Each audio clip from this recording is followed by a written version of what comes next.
Hello and welcome to the Codex Prime podcast. I am your host Victor Omoayo, and this is episode 80. And today is Wednesday, July 5th, 2017. And with me, as always, is my co-host Carl Byrd. What's going on, everybody? Yeah, so happy post 4th of July. So I guess everyone went out, had cookouts, watched fireworks, or if you were me, you stayed home, watched movies, and chilled out. How sad. That's not sad, man. That's just I'm just chilling. You spent your entire 4th of July just at home? No, not my entire 4th of July. I spent most of it. I was at home, just chilling, just catching up on some old movies, catching up on some Netflix. Then I went over to a friend of the show, Jen's house, got some good baked macaroni and cheese and some barbecue chicken. That's it? Only two things? Yeah. She could have made more. I'm sure she made more than that. Yeah, no, that was it. But it was really good, though. Oh, okay. Hey, man, yeah, can't hate on home cooking, though, No, you're right. Yeah. Right. I had some car trouble, so hopefully I can get that worked on today. And then I end up going to my cousin's house, and he had a nice little shindig, so I ate a lot. Took a couple of to-go plates home. Okay, just one. Okay. But then came home, caught up in what's gonna be going on with me. I'll let y'all know that in a bit once we get into it. But other than that, it was pretty well decent. I was able to see fireworks from my window because everybody in the neighborhood's lighting them up. So. Oh yeah, I heard a lot of them just go off all around. Oh yeah, you're not gonna. 4th of July is over and you're still gonna be hearing them. Oh yeah, that's true. Pretty much all throughout the month of July and August. Pretty much, yeah, because people go in, so they gotta run. They gotta use their stacks. Their stash. Yeah, indeed. So yeah, once again, we're on Facebook Live, Codex Prime Podcast. So anybody out there watching, I know we're in the middle of Wednesday afternoon. I know people are at work, but if you can sneak some time in, hey, we would welcome you on our feed. So, Mr. Byrd, what have you been up to, man? Okay, well, not really much. I started watching the latest Netflix series called Glow, which was created by and I want to say directed by Jenji Cohen. It's loosely based on the 80s wrestling promotion Gorgeous Ladies of Wrestling and how it got its start. Which is, the way it's portrayed, I don't really know too much on Gorgeous Ladies of Wrestling. I knew it was syndicated in some areas back in the day. Yeah. But no, I think it was on ESPN. I want to say it was on ESPN, but don't quote me on that. But the Netflix, it's not bad. It's not Orange is the New Black good, but it's cool. It's cool. It's very nostalgic because it's set in the 80s and it's as 80s as you can get. Okay. I'm looking at rotary phones and shit. Oh wow. And who's in it? Who's starring in the show? Allison Brie, who's the main character, and why'd you have to ask me that? Now I gotta freaking look. Well, I know that Mark Maron, he plays one of the. I think he plays a promoter of Glow on the show. I if I'm not believe mistaken. so. Yeah, he plays Sam, the director. Okay. So yeah, Allison Brie, Betty Gilpin, Sidel Noel, and there was actually a couple of wrestlers that was in there. John Morrison has a short part in there. Brodus Clay, Carlito.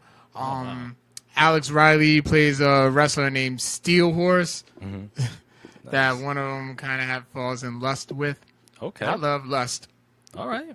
That's what's up. It was actually a pretty funny moment. The wrestlers. Oh, and Kia Stevens, who was known in TNA as Awesome Kong and had a very short stint with the WWE as Karma. Yeah. She was a surprise entrance in the Royal Rumble one year. That same year. So she was in it, and then she had the little emotional breakdown in the ring, if you remember. Yeah. Yeah, because she was pregnant. But yeah, she was in it. She's in the show as well, and the cast was actually trained to be wrestlers by Chavo Guerrero. Oh wow. Yeah, so you can actually see like the gym that they train in. It's called Chavo's Gym. So and then at the end of one of the episodes, they gave a little memorial to Chavo Guerrero Sr. Chavo Classic. Yeah. So yeah, I definitely recommend it, especially if you love that 80s nostalgia. And had decent soundtrack, all 80s all 80s. So yeah, I definitely recommend you watch that. You'll enjoy it. If not, let us know. Codex Prime Podcast at gmail.com. Okay, cool. So like how was the in-ring action? Like how was that depicted? Was it It's amateur like, but you can tell like, because they're all starting, they didn't know anything, so it's like you're not gonna go in there and just automatically know how to do drop kicks and take bumps and stuff. You can tell like it's the early stages, so they're really like starting to learn, but they're pretty much getting it. They got the bumps somewhat intact. So I mean, and a couple of other moves. It's more for the show, more for like the drama of the show. So it's not. I'm not expecting them to be like 100% trained professionals, but you can tell like they're getting their early starts. And if the show is renewed for a season 2, I'm sure they will get better within time. Okay, yeah, that's a show that I'll definitely check out. Yeah, 10 half-hour episodes. Oh, nice. So you definitely can get through it within a day. Oh yeah, I totally can. Yeah, you don't go nowhere. Yeah. Come on, man. I live life too. But somewhat. Yeah. Hey, somewhat is better than not. But so Glow is like a more of a fictionalized version of. Yes. Okay. Yes, it's based on the real Glow, but it's just it's like I give it like the Forrest Gump treatment. Okay. Like it's historical fiction. Okay, I gotcha. Nice. I will check that out. Definitely do that. And then a quick album review of Jay-Z's latest release, 444. Am I going to call it a hip-hop classic? Not yet. Already certified platinum within the week that it's been out. Man. But it's really good. It's age-appropriate hip-hop. Me being in my 30s, I can watch it. I can listen to it. I've actually listened to it all weekend. Oh, no. Like this is the first time. Like other albums, I'll give it a listen or two, 3 tops if I really like it. But this has been nonstop in my car. Wow, man. Since I had to get Tidal. See, go ahead. No, go ahead. See, I really want to listen to this album because I've heard a lot of great buzz about it. Do you have Sprint? I don't have Sprint. Yeah, you're screwed. Yeah, it's a Sprint Tidal partnership. Yeah, I'm not gonna sign up for Tidal. Hopefully, Jay. Tidal is good. I will say that I went through the other catalogs as well. Like first of all, that's the only way you can stream Jay-Z music. Wow. It's not even on YouTube. Oh yeah. His music's not even on YouTube. So like that's the only way you can stream Jay-Z's music. And also there's other songs because there are artists who have exclusive content to Tidal. So, I mean, that's the only way. If you want to stream it, that's the only way you'll be able to listen to it. Okay. Hopefully he'll release a hard copy, a CD of it. I'm pretty sure he will. Like he did the same thing was with Magna Carta. Yeah. Where like it was only a Samsung Galaxy exclusive. Oh wow. I hacked around it and listened to it on an iPhone. Nice. So there's always ways. Somebody will post a link. You just gotta catch it, listen to it right then and there. Okay. Now I did read some. I went on Genius.com and I read lyrics from his album 444, and apparently he talked about some pretty interesting stuff. Like for example, he actually he basically confessed to his infidelities that Beyonce put out on her Lemonade album. He explained his side of the story to the infamous elevator situation with Solange. Solange went ham on him. Yeah, but here's the thing. Jay-Z did the right thing in that elevator situation and not hit back. Oh, true, yeah. Like the dude's worth like $500 million. Like you you can't squander that off by hitting back, He did the right thing. Now and also the album actually explains like how it's cool. He's making it sound cool to buy a house, get your credit, start a family and all that. It's age appropriate. I don't expect something like that from like Lil Uzi Vert or any of the mumble rappers that are out right now. Yeah. I expect that from a 47-year-old Jay-Z. And the album's still good. It's good quality music. It's great quality hip hop that people in our generation, the 30 plus would greatly appreciate. Nice. Yeah. So find a way to get it. Yeah, I will try to find a way to get it or patiently wait for the hard copy. Yeah, I'm pretty sure it's definitely gonna go out. What's going on, Kyle, Angelina, and Cowboy Bill? Hey, welcome to the show, guys. Yeah, because I always thought, 'cause I kind of fell off on listening to hip hop in the last 5 years or so. Because I understand. yeah, because for me, like hip hop, it kind of like the older I get, the more I realize hip hop is like a young person's genre. In most respects. In some respects, there's age appropriate hip hop there. Mm-hmm. Like for our age, instead of just Jay-Z, sticking to all the older stuff, you can still listen to J. Cole, Kendrick Lamar, Wale, just to name a few. There are age appropriate artists out there, so you can't really listen to the radio. Yeah, because their demographic is for the younger audience. They do play some of those songs by those aforementioned artists, but you have to stick to what's appropriate for you. Yeah. So, if I was DJing a party, I play a lot of the younger stuff because obviously I DJ. Yeah. But if you're gonna come up to me being 32, 33 years old, I'm like, hey, can you play that song, Rolly, Rolly, Rolly? I'm like, I'm gonna look at you like you're crazy. Yeah. And that has happened before. Oh wow, that's kind of sad, but okay, all right, yeah. So I'll definitely check out for this album. Any other things? That's pretty much all I've been up to. Okay. What about yourself? Yeah, man, I just been catching up on some older movies. As per usual. I've also caught 2 new movies that I highly recommend people check out because they're really awesome. One movie I do recommend checking out. It's in theaters now. Came out last week. It's Baby Driver. Is it good? It's awesome. Baby Driver. It's a film written and directed by Edgar Wright, who also directed Scott Pilgrim vs. the World. Okay. As well as The World's End, Hot Fuzz, and Shaun of the Dead. And this movie is just fantastic. It's an awesome action comedy, and it stars this kid Ansel Elgort as this kid named Baby, who's like this getaway driver for criminals, and he suffers from tinnitus, so he always has this ringing in his ear, which he suffered like when his parents died in a car crash when he was young, and so to drown it out, he's always listening to music in his headphones and his earbuds, and so it's like the whole movie is like a constant stream of like of an awesome soundtrack like from the 80s and 90s and so forth, and what's really cool is that the editing of the film is awesome because like a lot of the action scenes are kind of timed in tune with the beats and the melodies of the music that he's listening to. Oh, really? Yeah, so it's like there's like a lot of like interesting visual gags to the music too. So it's like it's a movie that definitely would benefit from another viewing just to pick out all the little like little gags and visual gags and whatnot. Also, Kevin Spacey is in it. He plays like this guy named Doc, who's like this the head of this little small time group of criminals just pulling off heists and whatnot. Okay.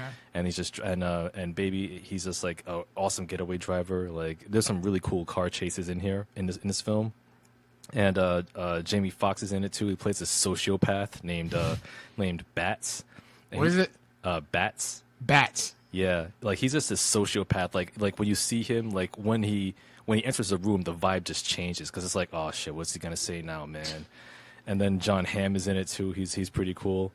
And what's his face? John Berthel. He was in it for like a cameo. That's it. Yeah, just in the beginning. I seen him in the trailer. Yeah. So I thought he was gonna have like much more of a dominant role, but. Yeah, that's it. Just cameo. Just a cameo. He's there for the opening heist. Was he Frank Castle? Nah. Damn it. Yeah, he had a bunch of tattoos though. Was he Shane? No, not really. Okay. No. Shane's dead anyway, but yeah, he's kind of wild, But it's an awesome movie. Like and the soundtrack is great too. It has a bunch of great tunes on there. For example, like this song called "Bell Bottoms" with from John Spencer Blues Explosion. Okay. Songs from even they have a song from Young MC. Bust a Move. Not Bust a Move. It's a song called Know How. Okay. They have a Queens on there. Their song Brighton Rock. Right. Like a bunch of like 80s and even 70s like rock classic rock tunes and they all sound really cool. Like, they all fit the tone of the movie. So even though like I'm not well versed in like classic rock, I was still jammed to the soundtrack. In fact, I even have it on Spotify. Oh, you made a Spotify playlist or somebody else? did the work for you? Yeah, somebody else did. I just Oh, okay, even better. yeah, They did the same thing with Luke Cage. Oh, nice. Yeah, so I just took. I gotta send you that. Yeah, send me that. Yeah, because Okay. I gotta listen to that. But yeah, it's exciting. It's got an awesome soundtrack. If you're a fan of great action comedies, and it's hilarious as hell too. Is so it for the vulva rubbing, mouth breathing? come on, I can never finish. it. That's your thing. It's not for the popcorn munching mouth breathers. I mean, although there's plenty for that kind of crowd, but you know, if you're into like just a funny action comedy with a great soundtrack and just like nice performances, and it's like a nice little romantic comedy. Got a little bit of that in there too. Okay. Yeah, and some killer heights. Hey, check it out, Baby Driver. It's awesome film by Edgar Wright. That's a film people should see instead of that shitty ass Transformers movie, whatever it's called. I've heard good things about that movie. No, Transformers is trash, man. You just don't like it. You just don't like fun. I like fun. That's why I just talked about Baby Driver. Baby Driver is awesome. That's a fun movie. Okay, That's well made. all right. I'll give you this. Yeah. You're coming out of your shell a little bit. What do you mean I'm coming out of my shell? What do you mean? You're starting to, enjoy fun movies. I've always enjoyed fun movies. Mad Max Fury Road, that's a fun-ass movie. All right. Die Hard, Demolition Man, Lord of the Rings. Still have yet to see that. Yeah, shame on you, man. Sorry. I'm pulling you. Breakdance. Yo, I told you. I said this. I was breakdancing. Breakdancing took a lot of my time. If Kyle Chapman is still watching, he could tell you. All right. Well, that's no excuse. I mean, the series has been around since Lord of the Rings since 2001, though. Yeah, that's when I was heavily into it. Yeah, but it's 2017. You can get into it now. I'll let you borrow my Blu-rays. Eventually, I'll get it, but I'm not in a rush. Yeah. You need to check your nerd card, son. But Man, there's nothing wrong with my nerd card. yeah, Mister, I haven't seen Harry Potter. I had no interest in watching Harry Potter. Yeah, you're missing out, though. And not to mention South Park ruined it when they did their Lord of the Rings episode. I'm much more lean towards Lord of the Rings than I am Harry Potter. Okay, that's fine. Yeah, Just because of that South Park episode. we can't let the one episode of South Park. But, have you seen it? Have you seen that episode? No. Oh, it's hilarious. You got to see it. All right, I'll see it. I mean, because I like South Park, but man, you got to get your life, man. Lord of the Rings. Straight. Yeah, well, I don't know about that, but yeah, check out Baby Driver. Awesome movie. I also checked out another film which is on Netflix, which I highly recommend. It's called Okja, Okja. All right. And that's directed by Bong Joon-ho. He's a South Korean filmmaker. He directed Snowpiercer with Chris Evans, which is an awesome movie too. And Okja, it's this movie. It's like a science fiction movie, and it stars Tilda Swinton, who's like this kooky CEO of this company. Why does that name sound familiar? She played the Ancient One in Doctor Strange. Okay. Yeah. Tilda Swinton, she plays this woman named Lucy Mirando, who's like this CEO of this Mirando Corporation, which they found a way to genetically engineer a super pig, like this hippopotamus-sized pig. It kind of looks like a cross between a hippopotamus and a pig, and like they basically breed them for meat. So they breed them. It's a pigpotamus. Yeah, it's a pigpotamus. Right. Good one right there. Yeah. So they slaughter these pigpotamuses, and they slaughter them for meat, and sell them. They kind of like it's like genetically engineered food and whatnot. And there's this one 10-year-old girl named Mija who lives with her grandfather in South Korea in the wilderness, and she's raising her super pig. She's grew up with this pig like since she was born, and one of the representatives from this corporation comes to take the pig away. Right. And she's not having any of that, so she actually goes on a quest to get her pig back, and she runs into this animal rights, this animal liberation group, which they come in and they also help her out as well. And Jake Gyllenhaal's in it too. He plays like this weird zoologist who's like kind of like Steve Irwin, okay, but crazier. I think you can get any more crazier than Steve Irwin. God rest his soul. Oh yeah. Yeah, true. And Stephen Yeun from The Walking Dead is in it too. He plays one. Good. I like seeing people. I like seeing actors from like my favorite shows that are no longer here or like their characters get killed off of. I like to see them get work. Yeah. It's just always. I don't know. It makes me happy to see that they're still working. Oh yeah, absolutely. And Stephen Yeun was pretty good in this too.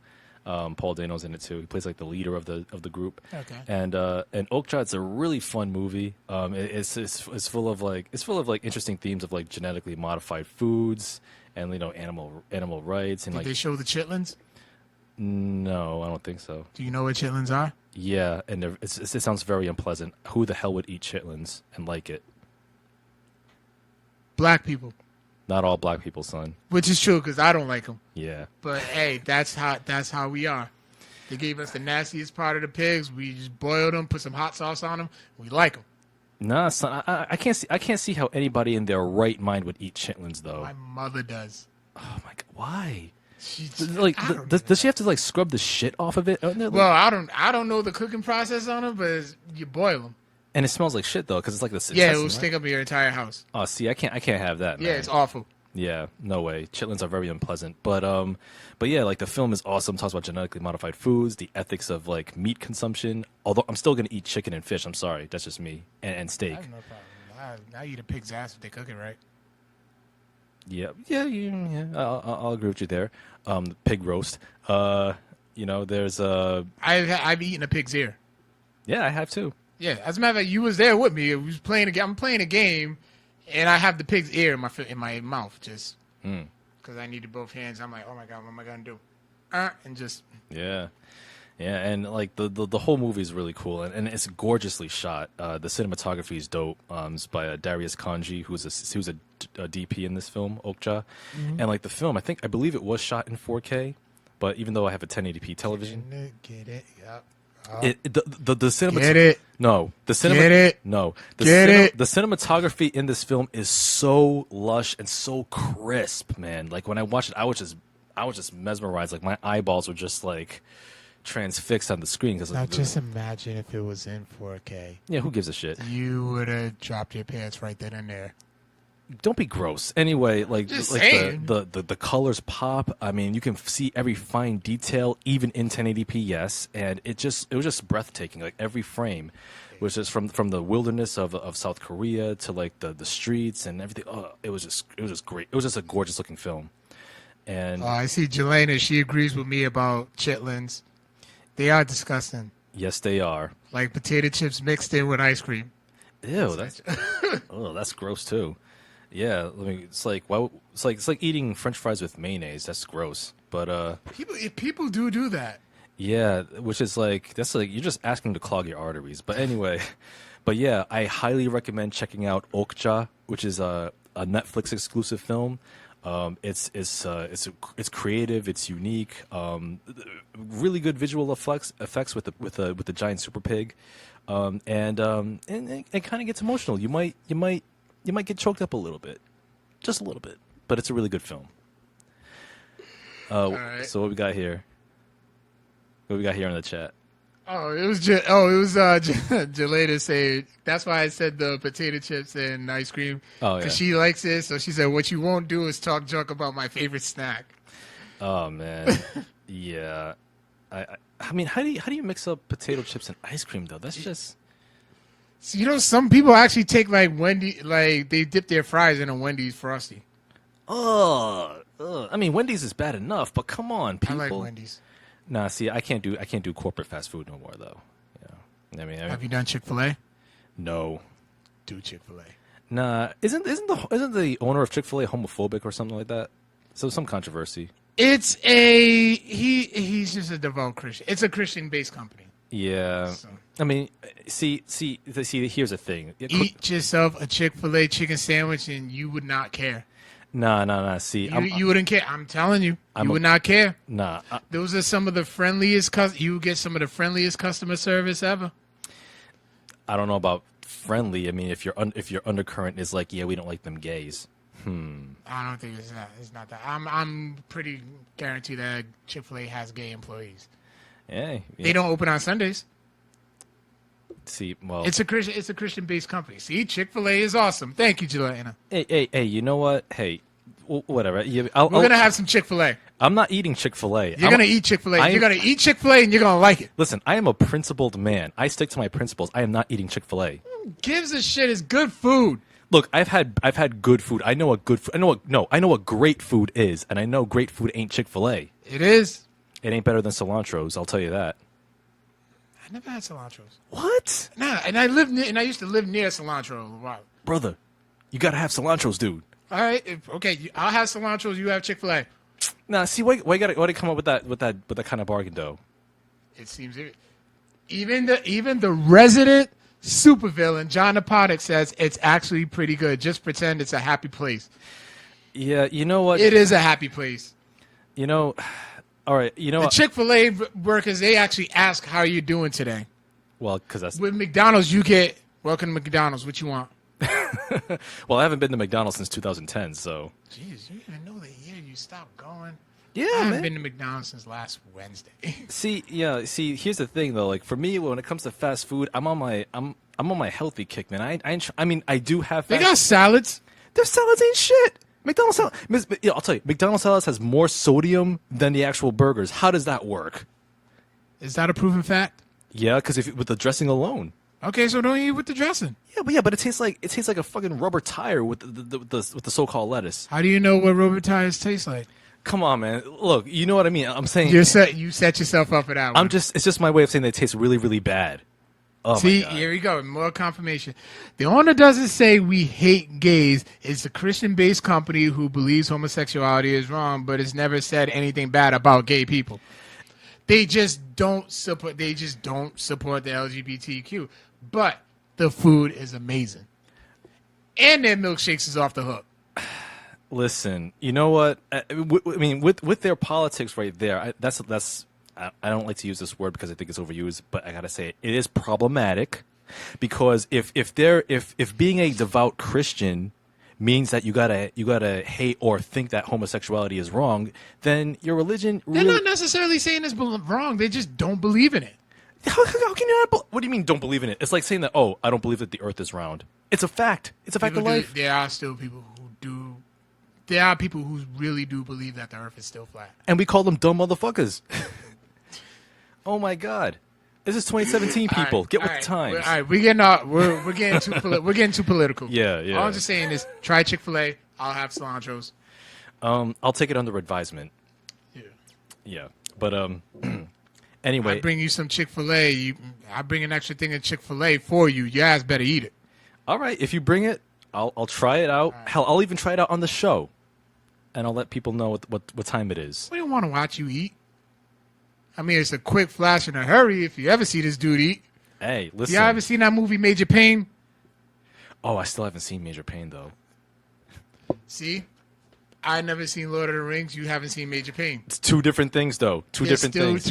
There's still movies. No, Lord of the Rings. There are movies. No, Lord of the Rings is an epic trilogy, a masterpiece in cinema. Okay, Major Payne is a disposable comedy, arguably. No, it's funny as hell. I'm sure it is. It's funny. I mean, as a matter of fact, it's just as funny and legendary as Wayne's World. Okay. And right. Wayne's World was on the other night during my overnight, and I Snapchatted. Oh wow. I don't know, and not a soul was looking at my Snapchat at 4 a.m. Okay. But damn it, I enjoyed the hell out of it like I was still a kid. Okay. A movie I probably shouldn't have been watching as a kid. Yeah. You tend to learn that. Oh yeah. Okay. Fair enough. I mean, I do have HBO now, so I can watch Major Payne. It's still on there. Is it? Yeah. You need to get your logins. What do you mean? You didn't get my login, son? Shit. Wait, you can't afford $14.99 a month? Yeah, I can. But we'll discuss that later. Yeah, we'll discuss. You can do. No, I don't give. You can use logins. If you needed my Netflix logins, I would gladly let you use them. Nah. So you see, when it comes to logins, are a sacred state secret. You don't give those out. Yeah, you can. Nah. No, I don't reward laziness. It's not laziness. Just sometimes it's not within our budget. I don't reward cheapness, but anyway. It's not cheapness. It's just not within our budget. We have other things to worry about, and I'm like, yeah, we would like to watch it. So, I mean, yeah, I'll let you use my logins. I don't care. Nah, man. How many people who's using my WWE Network logins? Didn't they crack down on that? I haven't gotten anything yet. Well, they should. But anyway, my Netflix logins, and actually, I was repaid for that. My cousin Asia's been borrowing my Netflix logins for like 2 years now. See, that's the thing. And she took me to see Get Out. Get Out is an awesome movie. Indeed, it was. But I mean, I will say that for me, I mean, to let somebody borrow your logins, it's close family friend. It's enabling laziness. It's No, it's enabling cheapness. Don't be cheap. It's not being cheap. It's just like, okay, some people have different situations. They're like, okay, yeah, here's my Netflix password. Who cares? Well, it's not like it's connected to my money account or anything. Well, that's the thing. People can mess around with your billing information, and they can I don't know. People can screw up with that kind of thing. Some people are. That's why you give it to close friends and family. Won't do that. I don't even trust close family and friends to do that. You pretty much have none. Yeah, I know. So you have 3 people in your entire family. Yeah, I know. But yeah, Netflix, HBO Now, all streaming services, WWE Network, it's a privilege, not a right. And I don't reward cheapness. Don't be cheap. You got the money, you got the time. Just spend it. $9.99 a month is not going to kill you. $14.99 a month is not going to kill you. All right, get your lives, people. Anyway, let's talk about the news and headlines this week. Wait, what was this? I still use my ex's cable logins. I'm cheap and lazy, I guess.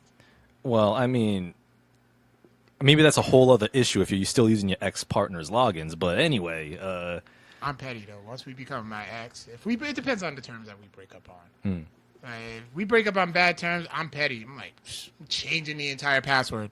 Hey, and let the good people say, "Hey, I changed my password. Here it is." Oh, okay. Well, hey, you that's very much your lane. I'll let you drive in it.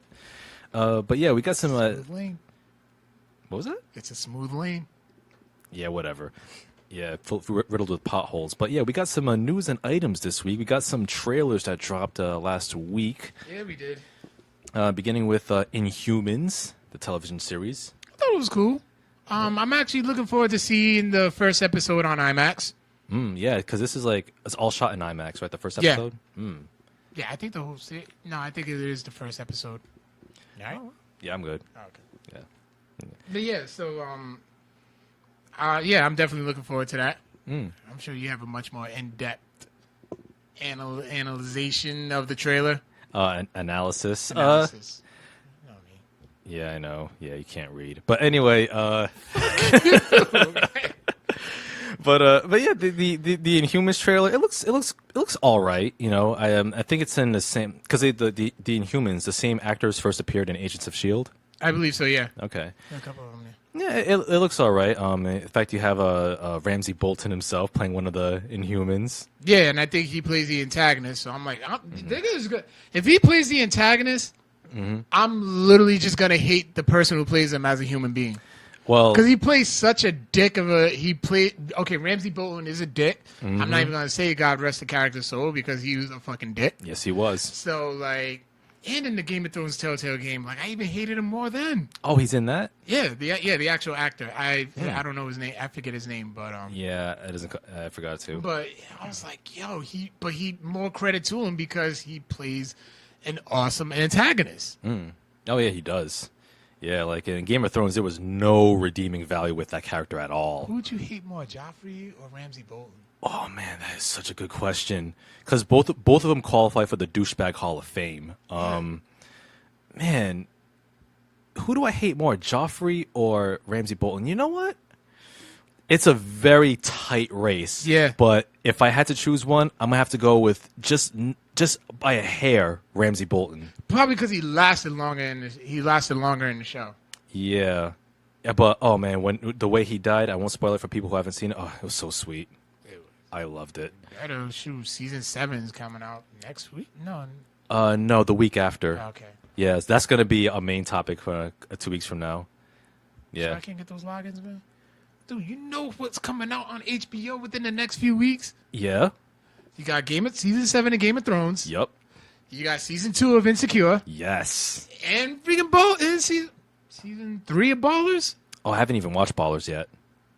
They're half-hour episodes, 2 seasons. You can bang that out in a day. Okay. Yeah, I'll definitely get on that. I mean, I don't know. You don't like football, so you probably won't. Yeah. Football's a trash sport, but anyway. Amazing. Go Cowboys. Yeah, hey, as long as they're not the Patriots, hey, I'm cool. But okay. Yeah. But yeah, the Inhumans looks like it has some potential. I'll check out the first episode at the very least. Might give my thoughts on it when it comes out. I am so invested into the MCU at this point. Like I can't turn back. Yeah, I think the Inhumans. I'm so invested into the DCEU at this point where I can't turn back. As much as I hate it. Shout outs to John Aponic. Well, and Jess. Well, I mean, the DCEU, they're 1 in 4. I mean, Wonder Woman's their one and only win, so. But even then, it's still to the point where it's like, I've seen them all, and I'm just like, I can't turn back now. I'm already invested. It's like watching, if you ever go online, watch Too Many Cooks. Too Many Cooks. Too Many Cooks. It's like a 10-minute long video, but yet, by the time you're 5 minutes into it, you're just like, I just have to finish it out because I'm so invested into it at this point. Yeah. Okay. Have you seen Too Many Cooks? I think I have. Oh man. Yeah. But love Too Many Cooks. But yeah, in Inhumans, it's got potential, so we'll check it out when it comes out in the fall. Another trailer for a Netflix film, Death Note, based on the anime. I probably would. I probably should watch the anime first. The anime is on. You said the anime is on Netflix, correct? Yep, the whole series. Yeah, I probably will watch the anime first before the movie comes out, just so I know what the fuck I'm watching. Yeah, like it's interesting because when I saw the Death Note trailer for the Netflix movie coming out in August, the likes and dislikes were very split. There were like 34,000 likes and 38,000 dislikes. So it was pretty much split down the middle. Yeah. A lot of fans are basically accusing the Netflix Death Note movie, which is live action, of whitewashing because Death Note is a Japanese anime story. Okay. But the premise sounds really interesting about a kid who's very intelligent who discovers this Death Note, and in a Death Note. Do you know the premise of the show? I was kind of getting a hint, but I didn't get a chance to like really look at. Yeah, it's like this kid who he discovers this Death Note. It's like a notebook in which if you write down the name, if you write down somebody's name and visualize their face while you're writing their name down, that person will die of a heart attack within 40 seconds. And you can even write down the person's name and the time of death, when they will die, as well as how they will die. And in the anime, this kid named Light Yagami, I think that's his name. I know his first name is Light. Like he's like this genius high school student who discovers this Death Note, and he writes down the names of criminals and other bad people, and they all die like gruesome deaths and whatnot. This thing could not be real, because if I had it, Lord have mercy. Yeah, I would use it to my advantage. Man, you're a monster, dude. Just a bit. But like, I got some petty in me. Sorry. Yeah, you can't play with people's lives like that, though. That's the whole theme of the show. Like, who are you to be judge, jury, and exexecutioner if I of put a person's Donald life? Trump on that list? You better keep your mouth shut, man. We're not trying to get our show flagged.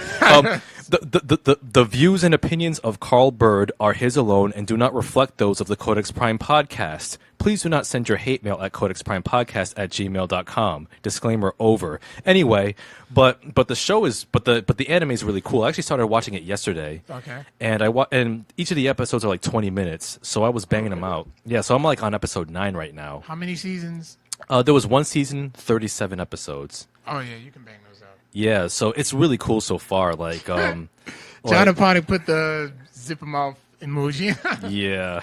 I'm sending hate mail because of the football comment. By all means. Yeah, football's a trash sport, just like the Patriots are a trash fan base. But anyway, Death Note, it's a really cool anime so far. I'll definitely give more thoughts on it once I finish the series. I'm hoping that the movie is good, can sustain itself, be its own thing. But you know what? With the heavy history, with the history of anime-based movies, how are we? Let's see. We got Dragon Ball Evolution. Awful. We got the Attack on Titan live-action movie, which reportedly was awful. I never even knew there was. Yeah, it was like a Japanese film. It was like a live-action adaptation of Attack on Titan. Yeah. It didn't get very good reviews, but I haven't seen it. Okay, Ghost in the Shell. It got praised for its visuals, but like it's debatable. Yeah, because it's like heavily whitewashed and like I remember that. Did we do an episode on that? Yeah, we mentioned it a couple of times on the show. Yeah, but I I mean, I know the Blu-ray for that movie's coming out later this month. I'll Netflix it. I'll check it out and see for myself. But Then you'll end up getting the Blu-ray. No, I'm not. Then you'll find find a steelbook. Well, I do have a steelbook of the Ghost in the Shell anime from 95. Okay. Yeah, which is really cool. So yeah, Death Note, that's coming out next month on Netflix. And our final trailer, which dropped, was the Jumanji remake. Okay, I seen that one. Okay, as a child in the 90s, I mean, yeah, I'm a 90s kid, so I mean, I really did like the original Jumanji with Robin Williams. I think it should have been kept as a board game. Yeah. Maybe it's just because, like I said, I'm a child in the 90s. I mean, I had the board game as a kid. So, and we played the hell out of it. Oh, wow. My sisters and I and some of my cousins. So it's like, okay, that's where my heart is at. I mean, I'll be open. No, you just go, motherfucker, you're older than me. So, hey, is that a mic? shout outs to Wild Man Congo. Hey, welcome, man. So, so my heart is still with the board game. So, I mean, I'll give it a chance. Yeah. You know, because the newer game is a video game. Yeah, and like The Rock, they're like the avatars of the players. Yeah. So these kids, they go in, they play as they're playing the game, but yet they get sunk in, but as their avatars, the original suck. Galina, you are a horrible human being. Galina said the original movie sucked. Well, to be fair, I've never seen the original Jumanji. Get your life. What? Shut up. Get your life. Listen, I mean, whatever, man. Go on. Yeah. So they play as it. So they play as their avatars, and then they pretty much kind of go through the same thing, but except that all the wild jungle stuff happen. They actually go into the jungle instead of all the jungle stuff happening in their current time. Yeah. So it's. I would have to check it out because I don't really know like how this new Jumanji would work. Yeah. You know, if you like in the old one, if you roll the dice, your character, what were those actually called? Your piece moves, and then chess moves. Yeah, your chess piece moves, and then a message will come up in the screen. Yeah, you have to see it, or else I'm going to power bomb you. You talking to me? No, he's talking to me. Okay. He's talking to me. I can actually take a power bomb. Okay. I can still take a bump. They weren't great bumps at first, but I can still take one. All right. Don't try this at home. Don't. No, that's actually, I would love to do that one day. Like, I would like to go to like XWA in West Warwick, by the way, and just like just go for a day just to see if I still got it. Hey, I would pay to watch that. We will make it a Codex Prime YouTube exclusive. Okay. A nice code extra. That Carl Byrd's return to the ring. Oh, no. He was talking to you. Oh, me? Yeah, he'll powerbomb you. Listen, well, hey, listen. I ain't teaching you shit about bumps either. Hey, man, listen. I watch wrestling. I don't take the bumps, all right? Respect. But, you know, I mean, Jumanji looks cool. I mean, I probably won't watch it. I know, even though The Rock and Kevin Hart, it's like, what, their third, fourth movie together? Second? I thought they did more, because I know they did Central Intelligence. Yeah, I think that was the only one. Okay. Yeah, but, you know, I mean, it's Jumanji for you know... For this generation. For this generation. I haven't seen the original with Robin Williams. It's gotten mixed reviews from critics, from what I remember. But I know it's one of those beloved 90s movies that a lot of kids, you know, people like our Hocus generation Pocus. likes. I have seen Hocus Pocus, but I've only seen it once, and it was in 94. I was in elementary school when I saw it. That's when it came out. Yeah, I barely remember it, to be honest. Oh, I freaking love that movie. I make sure I watch it every Halloween. Yeah, I know it's on Blu-ray, so I know one of the local libraries has it, so I'll just borrow it one day and just watch it again. But yeah. Watch it at Halloween. Yeah. You have to watch it on Halloween. Yeah, sure. It is literally like a tradition amongst kids growing up in the 90s. You know, Halloween movies. I mean, you could just watch Halloween with Mike Myers. You can do that too. I mean, they're definitely gonna get that. But Yeah. throughout the month of October, you have to watch Hocus Pocus at least once. Yeah, all right. I might watch it sooner. So yeah, Jumanji. That's another trailer that just dropped. So hey, you know what? I'll leave it to you to review that because I'm not gonna bother. All right. Yeah. We have a few headlines here. First of which, Mahershala Ali. He's to reportedly star in season 3 of True Detective, that HBO film, HBO noir mini anthology series. Mahershala Ali. He's the Oscar-winning actor of Moonlight. He's close to signing a deal to starring in the lead role in season 3 of the show. I would watch it. I would catch up on the first 2 seasons and watch it. Well, you definitely watch the first season. Yeah, here's the thing. Well, I need some HBO logins. Do so. Well, I have it on Blu-ray, season 1, so you can borrow that at least. But season 1 of True Detective is a brilliant show with Matthew McConaughey and Woody Harrelson. Man, just yeah, I was enjoying that, and then like I guess something came out. Something came out on Netflix, and then distracted me from it. Oh man, you got to finish it. Yeah, I do. I'm even gonna invest in season 2. I know season 2 wasn't as good. No, it wasn't. But I will still do it just to be on track with the anthology series. Yeah, I mean, well, it's being that it's an anthology series. Each season is its own self-contained storyline. Yeah. So you don't have to watch season 2, but if you wanted to, you could. I mean, it's not bad, but it's not as good. Yeah, it's not as good as season 1. Yeah. So Woody Harrelson is a very like underrated actor. Oh yeah, he is. Like I mean. Yeah, I forgot his name, but he was in Cheers. Mm-hmm. Yeah. And that's all I've known him from. Well, he was in Cheers, Zombieland. And then once I saw he was in Zombieland, I freaking love Zombieland. Yeah, Zombieland was cool. Okay. I was waiting for you to badmouth it. No, I liked it. He was in Edge of 17, which is pretty cool. He played a cynical teacher. Yeah, he played in what's that Justin Timberlake movie? Justin Timberlake, Mila Kunis. Was it Friends with Benefits? Okay. Oh, he was in that? Yeah. Nice. He plays a gay guy in Friends with Benefits. Oh, cool. But you wouldn't have. But the way he acted, you wouldn't have thought he was gay. Oh, nice. It was freaking hilarious.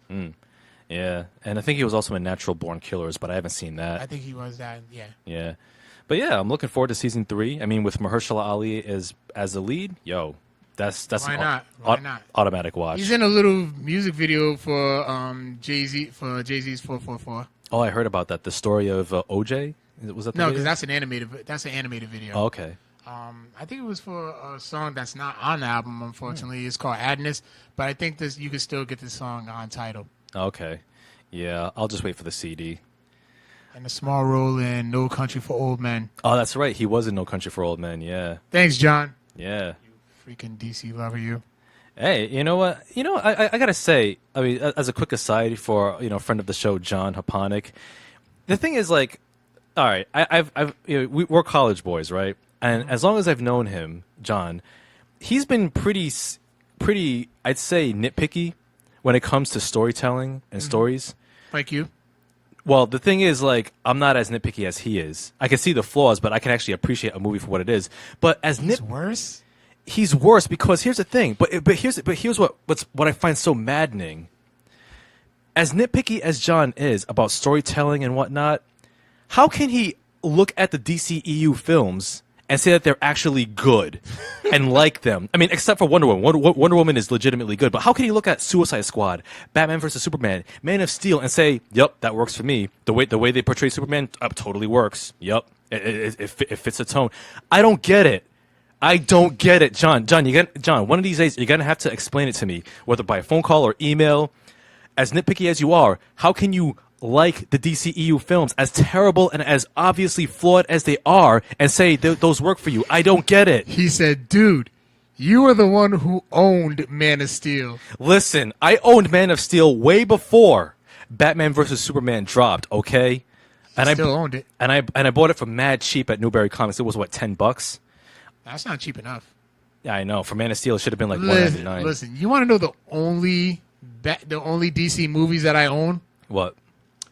The first 4 Batman films. You own Batman Forever and Batman and Robin? It came I bought it from Walmart for $5. Oh. And it came with all 4 of them. Okay, that's fair. Right. Yeah. I will say this. Hold on. Here's the credit I'm going to give Batman Forever. Okay. Jim Carrey. Yeah, he was good as a Riddler. And that's it. Yeah, that is true. Nicole Kidman too. She was looking kind of hot in those days. Oh yeah, she still is. Yeah.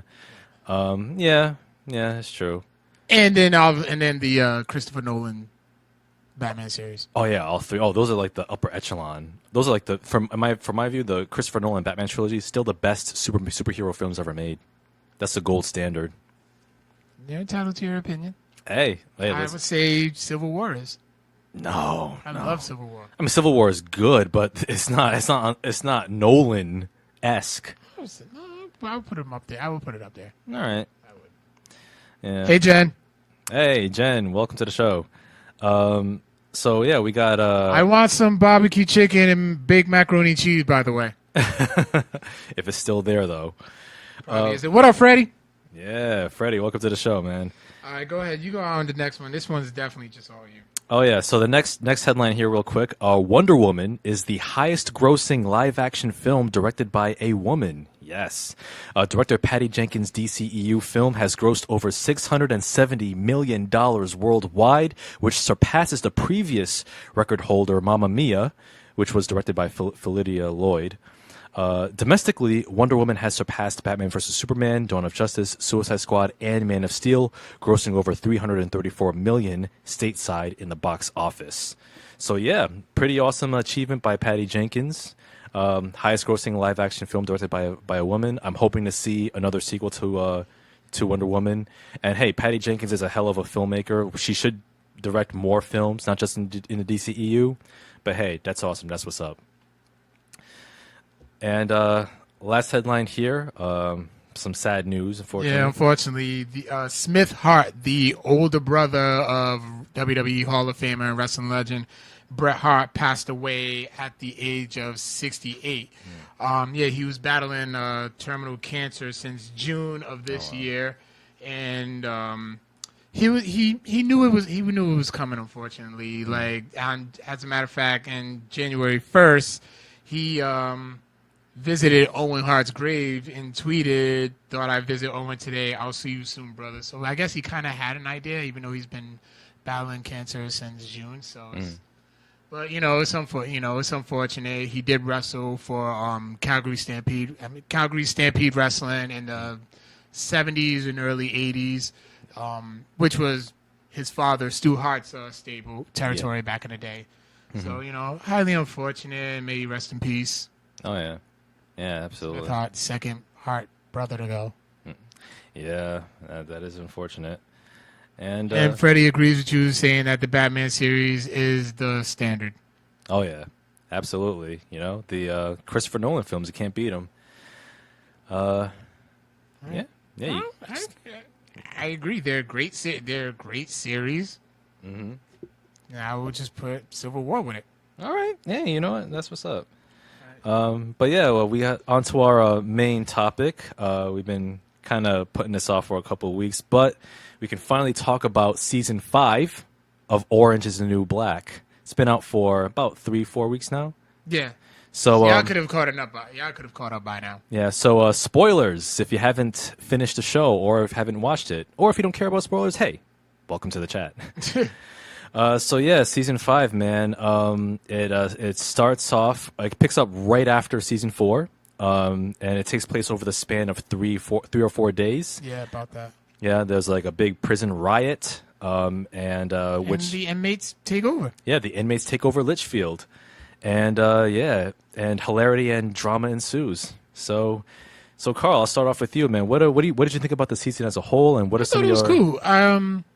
Yeah. I thought it was cool because it focuses on a riot, like a prison riot. I wouldn't think it's a pretty big deal. Mm-hmm. So and then when they finally take over. So I kind of wanted to see what it was like. Yeah. So then you kind of notice that there's still. I mean, there was chaos. Mm-hmm. Like at first they're just like, oh my God, we got the prison, we're taking it over. Yeah. What are we gonna do? And then things start to crumble. Mm-hmm. But then you start to get they started to develop a way of life with their own little barter system. Yeah. And then things fall apart again. Yeah, like I was impressed of how the inmates managed to take over and create their own little like self-sustaining society Yeah. for the most part. And what was really cool was that Tasty definitely stepped up. Like she was like pushing hard. Yeah, she wanted justice for Pusey. Yeah, who was choked to death by that idiot Bailey. You know what? And I still kind of felt for Bailey because he didn't want to do it. It's not like he intentionally choked her. That's true. Yeah. But then it's like, okay, he did some things wrong. Mm-hmm. He did he did the restraint procedure wrong, and then she ended up passing away. And then he just like he did not want that to happen, and he's just been like he was carrying that guilt. Yeah. He tried turning himself in, and the cops thought he was crazy. Yep. So then he actually went to he went to Pusey's father's. Yep. And just like, I did this, like press charges on me, like punish me. Yeah. And he's like, and then his father was like, no, you have to live with this. Yeah. Yeah. Because like And just kind of let him go. oh yeah, the father was not going to give him any absolution at all. I'm right. Like his only option is to kill himself.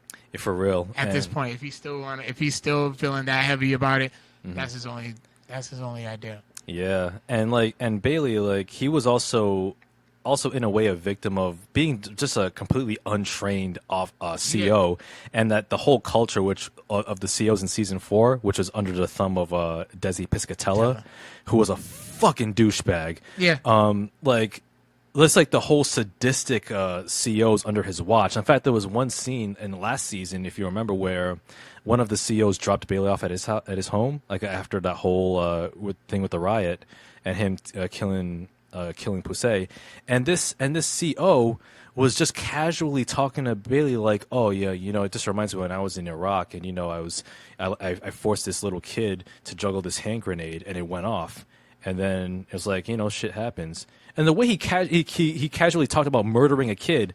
It's like, what the fuck? What kind of culture did he cultivate in Litchfield? And even then, he's just like, and even then, like, Caputo is like, you got to get out of here. This isn't for you. You have so much potential in your life. Like, just get out of here and just make something of yourself. And by then, like, it just got too late. Yeah, and also too, like with one thing with Bailey too is like if he was like a black CO and he was acting all crazy, his ass would have gotten shot or his ass would have been locked up. Yeah. Because for real, that was like come on, man. But yeah, like on that, like that kind of shifts to applies to Tasty, who really stepped up as like the head negotiator of like pushing hard for like the rights and the demands that the inmates also made. Like better treatment, actual education, better health care in the prisons. And you know what? She was going toe to toe really well with Figueroa, who's a former CO. Yeah. She was a former warden. A former warden, yeah. She did, and then the plan unfortunately just backfired. It backfired because like Tasty, like she didn't know when to back off. Like she was like still, because she was still pissed off that Bailey wasn't going to get prosecuted, even though the Litchfield, they were ready to give them all or most of the rights that they were campaigning for. Even got Takis too and Cheetos. Yeah. And I like Cheetos. Yeah, I don't eat Cheetos anymore, but I used to like Cheetos. But yeah, like I was impressed like with her standing up for Pusey, and especially one scene that really got to me too was where they released Judy King, who was like that TV like Martha Stewart-esque personality. They released her. They walked out in front of the prison, and they were going to have her speak for them. But I think Janae was like, "No, we can't let this privilege." She's not us. Yeah. She didn't feel us like she knew her, but she didn't know her, like we did. Like she's not one of us. She's not one of us. She got the good treatment in prison. Yeah. While we were treated like everybody else. You know, like she can't really advocate for us. She's just a celebrity voice. Yeah. And so like and then that's when Tacy stood up and like had that impassioned plea about saying that, hey, you know, Pusey Washington, she was killed. You know, this is, look at how they treat us, and like she was just opening, like bearing her soul like live on camera, and that's what I was like, whoa, that was really.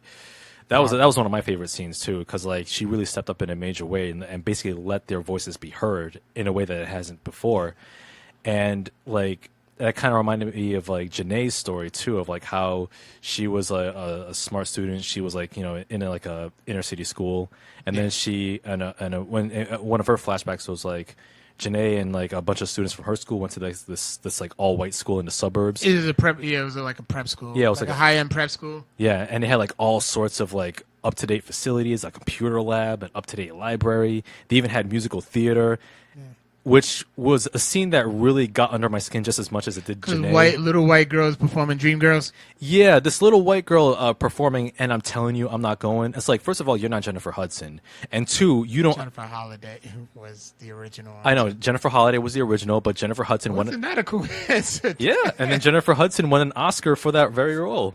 What's going on, TJ? Yeah, and that scene got to me too, because it was like the privilege, you know, that you see, especially in real life, where you have all these schools, that especially schools in the Providence area that have the resources, and that I'm sure they have the money to have these up to date facilities and actually have students, you know, be up to date with their education and learn some like fresh stuff, and yet we're like being held behind the curve because because of the simple fact that we're not all rich and lily white. And that kind of got to me too. Like Janae was like disillusioned by that whole system. It's like you can tell she got a little shut off too by her school. Yeah, like because going back to her old school after seeing all those potential resources that her school could have gotten, it's like, what's the point of learning? Like she kind of saw through the veil. It's like the game is rigged, kind of, and it sucks. Yeah, so that kind of got to me too. On a lighter note, there was one part I really did like was when they had like one of the inmates. I guess it wasn't the talent show. I'm staying away from that. Yeah, the talent show was like too overboard. Yeah, they had the little Magic Mike moment. Yeah. So, whatever on that. But one of the inmates was doing impressions of all the other inmates. Yeah. And she was like dead. She was dead on with them. Oh yeah, she like was. I know she did. Like one of them was Lorna. Yep, Morello. And then I want to say the other one was it was Gloria, I think. I think so, yeah. But yeah, she was really like nailing them. I really thought they just like, no, I'm like, for a second I thought it was just sound editing. Like she just had to they had them really talk and she just mimicked the words. Yeah. But I don't know. I thought it was dead on. That was hilarious to me. That really was. And also speaking of Morello, like, man, you kind of had to feel for her a little bit because she's already off her rocker enough as it is. But yeah, definitely. And it turns out that she's actually pregnant too, by that dude who when he got the reaction, what was his name, like Joey or something like that? Joey or something or other, like some like your typical stereotypical like New York Italian dude. Yeah. And, yes. Yeah, like she was on the roof, like to give him a sign, like, oh, there's a lasagna in the oven, and then like he panics and runs off. Yeah, because he figured it out. Yeah. But yeah, he still came back. He did come back, and I kind of feel for Morella because like all she wants to do is be loved, and yeah, she's like, I don't understand my Joey, he doesn't love me. It's like I don't understand.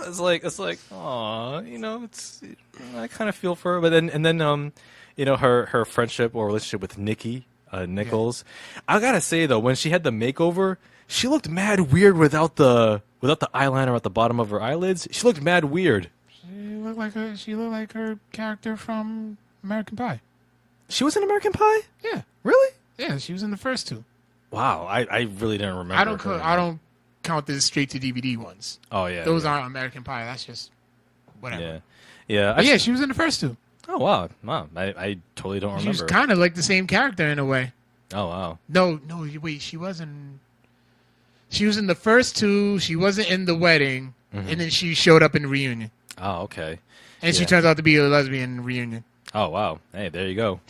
But yeah. Oh, speaking of lesbians, you gotta give a shout out to one of the best characters in the show, Big Boo. Yes.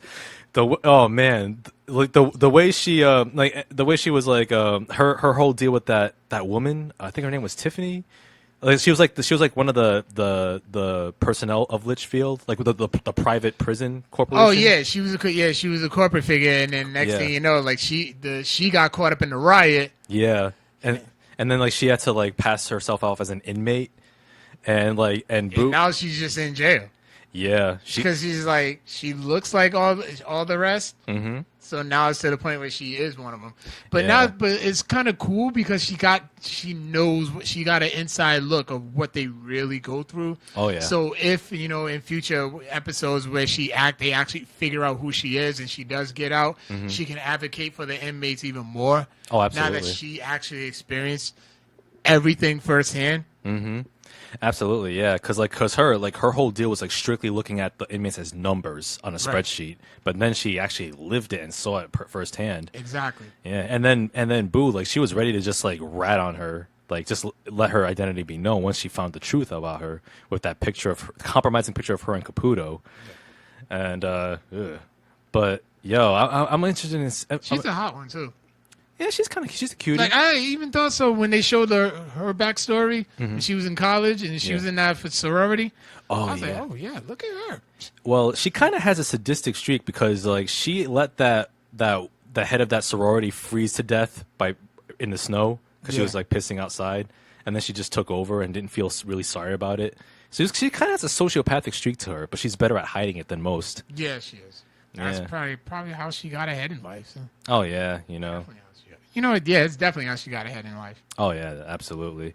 And as you said in a couple episodes ago, Frida, she's about that life. I told you. Yo, I definitely told you. So like she had a whole secret lair. Yeah, to herself. Yeah, the abandoned swimming pool. Yeah. Yeah, man. And she had resources out the ass. Yep, all the food like from the commissary and the they were dining smoking hall. Weed. Yep, she had it. Yeah, like she had a whole television set, radio, even like a old timey '80s computer. Yeah. Oh yeah, and with Frogger. Yeah, he got Frogger. Mm-hmm. Oh man, like she was like definitely the MacGyver of the show. Like even when she was a kid in her flashback, poison. She did. Yeah. Oh man, and the way they. Oh, what's going on, Eli? We talking about Orange is the New Black. Yeah, season 5, man. Oh, and I gotta say the way that Piscatella, fuck that guy. There's not a character on that show I hate more than that big burly motherfucker. I didn't hate anybody on that show except for. Yeah, like even when they had the flashback of him, like when he was a former CEO at this all male prison. Yeah, and he was like trying to start an affair with one of the inmates who got beat, and then he tortured one of them to death, like by putting him in a hot shower, burning him to death in like a hot shower. Yeah. Even then, I was like, yeah, I don't feel sorry for this guy. And the way he was torturing my homegirl, Reznikov. Yeah. Yo, listen, I don't care what anybody. That was bad. Scalped her, man. Scalped her, and then he broke Alex's arm. Yup. Oh my god, yo, and the way like I gotta say that it was a little bit silly, like the way he snuck back into the prison. He was kind of like Jason Voorhees, like he'd make a noise, like kind of like a horror movie trope, and then as soon as somebody turns the corner, shoot, they get snatched up. It's like I wanted to hear like the. Yeah, I was waiting for it. Yeah, but man, when Piscatella got shot in the head by one of his trigger happy riot dudes. I stood up and I applauded. I was like, yes. That was like the most satisfying death I've seen. What's crazy though, he was starting to get a change of heart because Red let him go. Was he though? I wasn't really convinced. Kind of. Like I could see. Kind of. It was starting to, but then it was too late. He got killed. Yeah, I mean, like for him, like. Any change would have been too late. I would have been pissed like if he survived, but I was so glad that he got shot in the face because that motherfucker deserved it. It wasn't in the face. Yeah, he got shot, but it wasn't in the face. Yeah, it was. Was it? Right between the eyes. Boom, shot. He went down in a heap. I was like, great. I was like, fuck that guy. Oh, he was like, I mean, it was like he was like the Joffrey and Ramsay Bolton of that show, Orange is the New Black. I was so glad he died. And the way he treated my homegirl Reznikov, like I don't care what anybody says, yo, Red is the hottest chick in the game. Netflix be praised. Daya got it for me. Yo, Daya, I gotta say, Daya still has my heart. Listen, Daya and Gloria. Oh, Gloria and her mother. All the Dominicans. Oh, the Dominicans. The jailhouse Dominicans are awesome. Especially Gloria is my homegirl. She's my spirit animal. Like the way like she was like trying to tell Daya to to step up to take responsibility for her actions, and Daya ultimately she fessed up to shooting the home dude Humphreys. And who definitely died, who suffered very painfully, might I add. Very good. And she's in Max now. But I gotta say, Daya's mother is a stone cold C word. No, I mean, I gotta say, she looks good, but her mother has an ugly ass personality. Oh my god, it's just loathsome. Yeah. Oh my. I can see why. Yeah. Just a horrible mother. Basically a rather unpleasant and repugnant human being. She looks good, but man, inside she's a wretch. Yeah. Ugh. But speaking of jailhouse Dominicans, how about Maritza and Flocka though? Oh yeah, they moved up the ranks so high. Yeah, so high. They had their more Maritza than Flocka, but like. Mm-hmm. Like they had their YouTube channel, their makeover makeup channel, which they started. Oh man, they you know what? That kind of showed like if they were just regular folks, not inmates, they would have blew up on YouTube. Yeah. Man, but I gotta say, I mean, I like the chemistry between those two, and especially Flocka with the cat makeup. Oh yeah, that's her. Yeah, that's her. Like, that's her thing. Yeah, she's had that since she's been on the show. Yeah.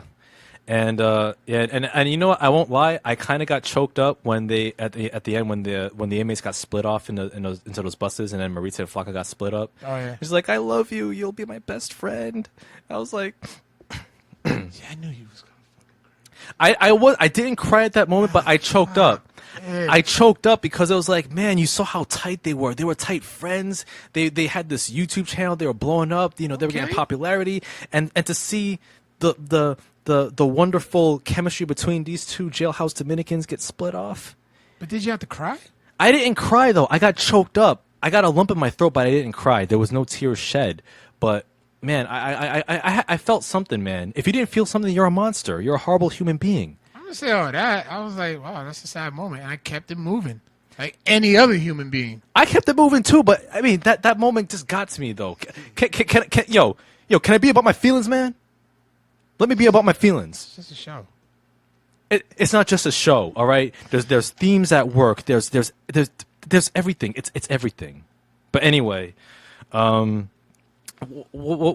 are some other great moments? Oh, one thing before I didn't mean to cut you off there, but I gotta say, when the Daya's flashback, the actress who looked just like her, I was like, because I was thinking to myself, the young Daya in her flashbacks, like, did they just like CG her face? Did they give her like the Michael Douglas Ant-Man treatment? Turns out it's actually her daughter. It's Daya's real daughter. Yeah, I was like, wow, striking resemblance, like 100%. But yeah, nailed it. Yeah. Crazy Eyes. Yeah, Suzanne, man, Crazy Eyes. I felt for her too. That's when at that moment I was like, okay, they need the guards back because like she's about to lose it. She's went without her meds, and I've seen people who go without their meds. It's not pretty. Yeah, because she needs her routine. Exactly, and they took that away from her, so she was like lost. Yeah, it was. She was. I felt sorry for her. They literally had to drug her, and she got up like, okay. What's up? Mm-hmm. Yep, they had to bring her down from that cloud. But man, any other moments from the show that stand out, or characters, moments? Gloria, I felt for Gloria. Oh yeah, because of her son. Yeah. Yeah, her son was hospitalized. And like she was like, listen, I got to do what I got to do. Mm-hmm. Yeah. And she was doing it. Mm-hmm. By releasing the hostages little by little, but then it just backfired on her, and and I was like, oh man, I was really rooting for Gloria. Yeah, me too. And it turns out that her son was okay after all. Which yeah. I mean, which is always good. But I would have loved to see a scene with her reunited for her son, even if it's just furlough for like a day or so. Oh, absolutely, yeah. And I will say though, there was one element about the show that I wasn't feeling. It made me really uncomfortable. In fact, the whole weird dynamic between Pennsatucky or Doggett and that one dude, that one CO who raped her last season. Yeah, it's a forgiveness thing. What was his name? I can't even tell you. Man, I'm trying to look up this dude's name. I forgot his. It's like they got back at him, but he still doesn't. They did get back at him. They just didn't know it. Yeah, well, but he just don't remember it because they drugged him. Yeah, and they sodomized him. Oh yeah, they did. Yeah, and he doesn't know it, and he still likes her. Yeah, but here's the thing about that whole. I think their whole relationship really almost crosses the line because forgiveness is one thing, but some things are unforgivable, and you know, I mean, and I want to be careful here because I don't want to speak for people, survivors of rape or sexual assault, but when you have that character going through what she did with the hands of this particular CO, and then she forgives him, and then like at the very one of the last moments of the whole season was where she goes into that house in the woods, not too far from Litchfield, and then the guy comes home, and then they just settle down on the couch, chilling, watching TV like a regular couple. Yeah, that made me real uncomfortable, dude. Yeah, it's that whole forgiveness thing.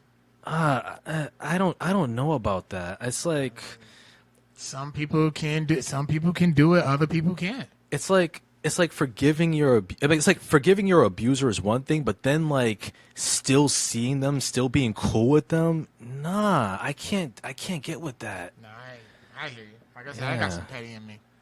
Yeah. I would have been done after he'd been sodomized. I would have been done after that. Yeah, but aside from that pretty testy element of the show, man, I gotta say season 5 was pretty brilliant. And you just got 2 more. Oh, there's 2 more seasons? Yeah.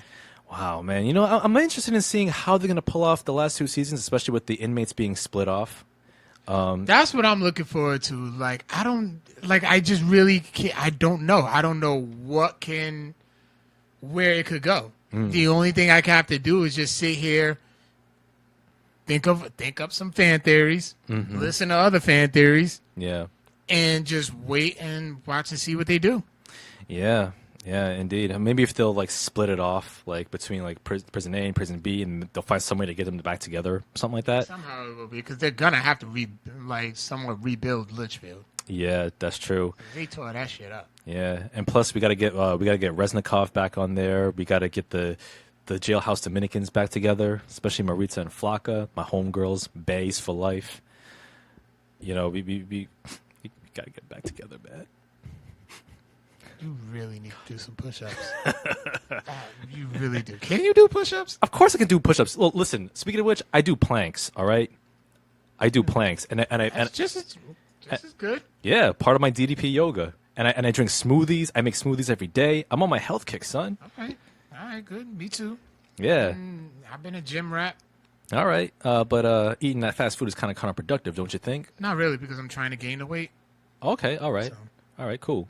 But yeah, Orange is the New Black season 5, man. Can't wait for season 6. And whatever your thoughts are of the show, send us your thoughts our way at codexprimepodcast@gmail.com. That's codexprimepodcast@gmail.com. And direct your hate mail to this guy here. Sure, why not? I'll take it. All right. Any mail is good mail. All right. Yeah. All right. So this week's question of the week, from last week's Victor's Corner. My apologies, by the way. Work schedule sucks. Yeah. All right. What was your favorite film of 2017 so far? So on our Facebook page, shout out to those who follow. Nick Quintrini. I have a feeling I say his name wrong, so please correct me, because he's a huge supporter of the show. Big ups to him. So he says, "I've only seen the top 3, which is on our social media pages, and it's really hard to pick. They were all great. But Guardians 2 was one that had the most going on, and it was the perfect mix of funny, entertaining, and at times sad, especially when Star-Lord's dad told him what he did after they played the space catch." Okay, Guardians 2. So then my cousin Ashley Scott, shout out to her, said Guardians 2, Wonder Woman, and John Wick 2 definitely at the top of the pack. And Aris Burgesson, who we always called Real Aris, he said Logan, not even close. Okay, yeah, I'll co-sign that. Okay, so on our Instagram, now I gotta go back to it, because, wait, wrong post. Okay, on our Instagram, Random Ramblings with Rob says Wonder Woman. Oh, yeah, that's what's up. Good choice. The Resident Supervillain. Love seeing Rock deflect harmless bean bags and kick a torpedo, but Wonder Woman still wins. Yep. And just a concussion. I freaking love her Instagram. I really do. Says Wonder Woman, but only because it was an original script. Otherwise, it would have been Beauty and the Beast. Hashtag awesome girls. Okay. And she didn't use a hashtag. She put hashtag. She wrote out hashtag awesome girls. Okay. All right. So this week's question of the week. Name a movie that you can quote word for word. Oh, man. Word for word? Well, let's see. Star Wars, Empire Strikes Back, Return of the Jedi, Coming to America. Those are just the four off the top of my head. Yeah, I would have to say Coming to America, Lion King, Wayne's World, the first one.